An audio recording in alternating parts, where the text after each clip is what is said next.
किमान शब्दात कमाल अपमान. बाई, नीट दळा. पोळ्या चांगल्या झाल्या पाहिजेत. गिरणीवाला, मी बारीकच दळतो, पण तुम्हाला पोळ्या येतात का?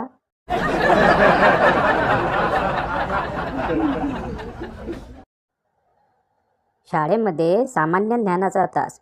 शिक्षिका, मुलांनो, ऋतू किती? एक साथ उत्तर आले, 3. तितक्यात बंड्याने हात वर केला. बाई, मी सांगू? असे म्हणत 4 असे उत्तर दिले. कोणते सांगू पाहू? शिक्षिकेने प्रश्न केला. उन्हाळा, पावसाळा, हिवाळा आणि जिव्हाळा.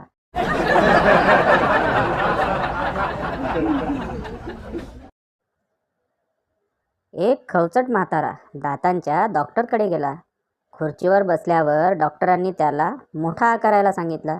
डॉक्टर, हां, आणखी थोडा आ करा. म्हातारा, तुम्ही तोंडात बसून दात काढणार असाल तरी हरकत नाही. पायातली चप्पल तेवढी काढा.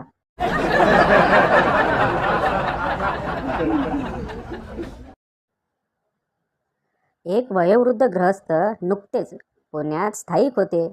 एकदा त्यांनी शेजाऱ्यांना विचारले, इथे आधार कार्ड कुठे काढून मिळतं? शेजारी, कशाला काढताय? आता थोडक्यासाठी.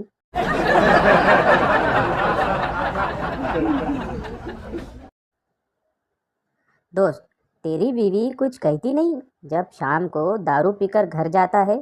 चिंटू, कहती नहीं, बोलती है. दोस्त, क्या? चिंटू, बोलती है कीड़े पड़ेंगे तुम्हारे दोस्तों को जिन्होंने तुम्हें बिगाड़ा.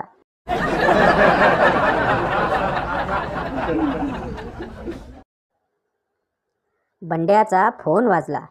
समोरून एक महिला बोलत होती. महिला, हॅलो, मी आरती बोलते. बंड्या, बोला बोला, मी टाळ्या वाजवतो.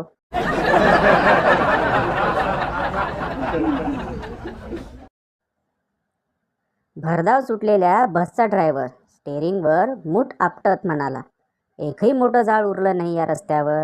लाजिरवाणी गोष्ट आहे. बसमध्ये बसलेल्या भावडे काकूंना भारीच कौतुक वाटलं.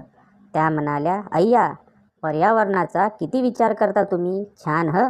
ड्रायव्हर, पर्यावरण? संतापून, अहो, बसचा ब्रेक लागत नाहीये नीट.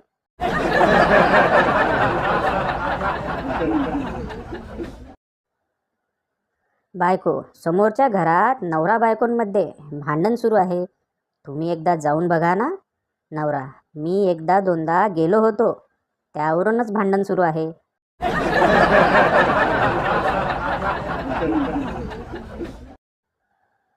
बायकोशी भांडलेला एक बिचारा नवरा आत्मनिर्भर बनण्यासाठी स्वयंपाकघरात घुसला.